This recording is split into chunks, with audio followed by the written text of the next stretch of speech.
This is truly unusual breaking news. You know the breaking news animation. You know sometimes the news is big, significant, serious. This one is unusual.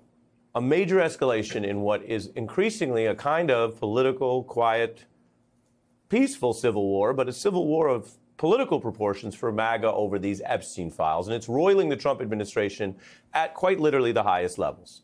Sources detailing the ongoing clash over a fight that could cost someone their job. Trump's Attorney General Pam Bondi clashing with the FBI number 2 official Dan Bongino. As everybody who follows these kind of stories knows, technically the AG oversees the FBI, but if you remember Comey or other strong-willed FBI officials, when you're at that number 1, number 2 level, they sometimes fight with the DOJ. Sources say Bongino is so upset about all this, he's saying maybe he'll just leave, which would be a very quick tenure, by the way, and he would be leaving in a sort of protest or criticism of Bondi's handling of the Epstein files. Other outside agitators, including Tucker Carlson, saying she's lost confidence, maybe she has to go. He was not at work today, reportedly. Sources also say Bondi and Bongino got into a heated clash Wednesday in a high-level meeting with him, her, FBI Director Patel, and Donald Trump's number 1 person who tracks all this stuff and makes the big staffing decisions, Susie Wiles, the chief of staff, who, of course, also ran the Victoria's campaign. Axios has a report on this where Pam says her piece, Dan says his piece, didn't end on friendly terms. Bongino left angry. And you don't need to be a scholar of reporting or Watergate-level intrigue to know somebody in this small meeting is leaking this stuff to Axios if it's true. A source close to Bongino saying he ain't coming back. Out of control furious is the other quote. This destroyed his career. He's threatening to quit and torch Pam unless she's fired, said someone who, again, according to that reporting, spoke with Bongino. By the way, hire podcasters and right-wing media figures to run major parts of the government, and you may find major parts of the government are being leaked on and run like another piece of podcast content. I'll come back to how some of this does swirl around MAGA content. Other parts of it, of course, are serious when you think about the victims in the original Epstein case. All of this, though, occurred because the DOJ has fallen short of the pledges that people around Trump, including Bondi, made. There were many questions about the Epstein case. From the moment of his in-custody death, this news program, for example, has reported on those questions. There are some suspicious details. This news program has not done what a lot of the internet and MAGA right-wing sort of circles have done, which is assert without evidence what maybe happened and then wait for the government to confirm it. Now we're seeing significant backlash from MAGA, probably some of the loudest against Trump since he took office. Journalists, other people following Doge and Musk may be reporting one set of problems to the administration, but on the right, this is the big problem. All of this is because it was partly stoked by the very people who now say nothing to see here. They stoked this conspiracy which imploded on them. The DOJ may be releasing the list of Jeffrey Epstein's clients? Will that really happen? It's sitting on my desk right now. In Epstein's case, it is incredibly disturbing. We have flight logs, we have information, names that will come out. What names are in there, man? You understand how many powerful people probably want this thing to desperately go away? The FBI airmailed into that operation and said, this is not getting out. Because they do that because this is another government gangster operation. Seriously, we need to release the Epstein list. That is an important thing.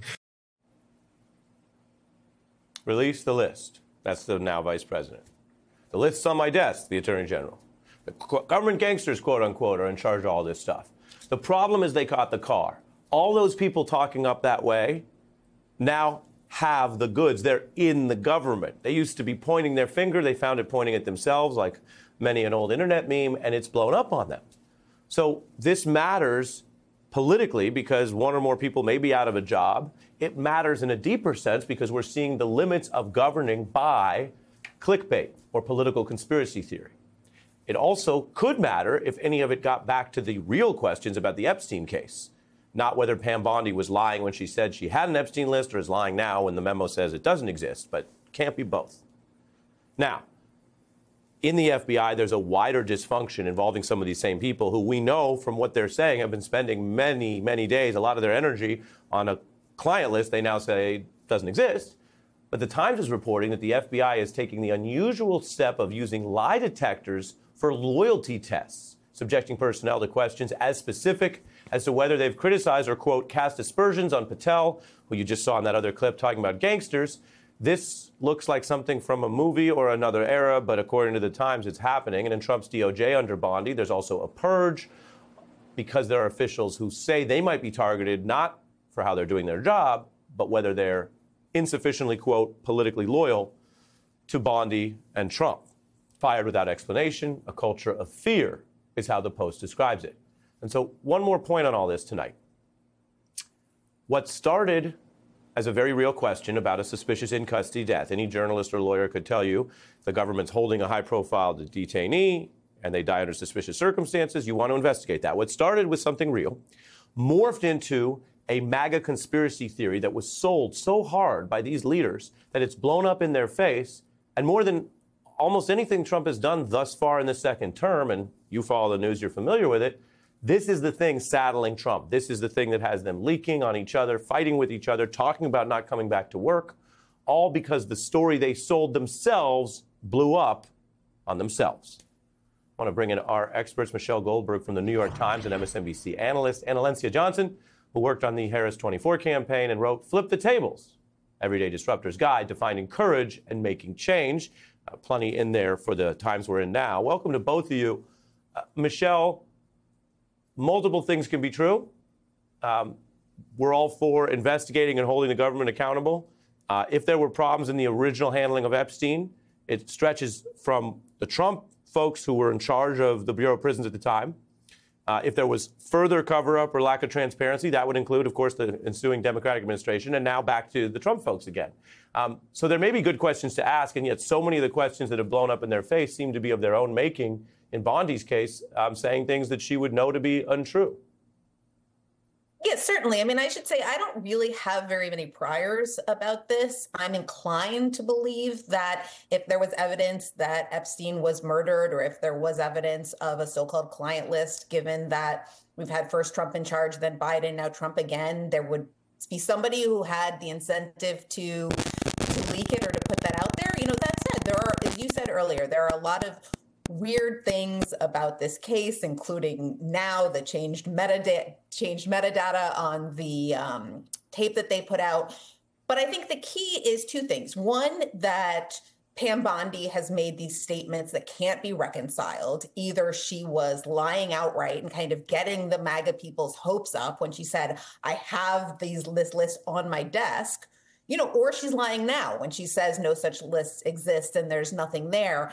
And I think that part of it is that there's a difference between someone like Pam Bondi, who could have been a Republican official in a lot of different administrations, and someone like Dan Bongino, who is purely a creature of the MAGA world, would never be in the FBI under any other president, and then sort of has no political or entertainment future if he is seen by the MAGA base as a traitor. You know, Pam Bondi is more of a sort of Bill Barr figure. And so they might all despise her. But if they feel really betrayed by Dan Bongino, who I think probably was a true believer that he was going to come in there and they were going to have this cathartic exposure of all their enemies, you know, if he's now seen as being part of a cover-up, I think that's much more of a threat to him personally.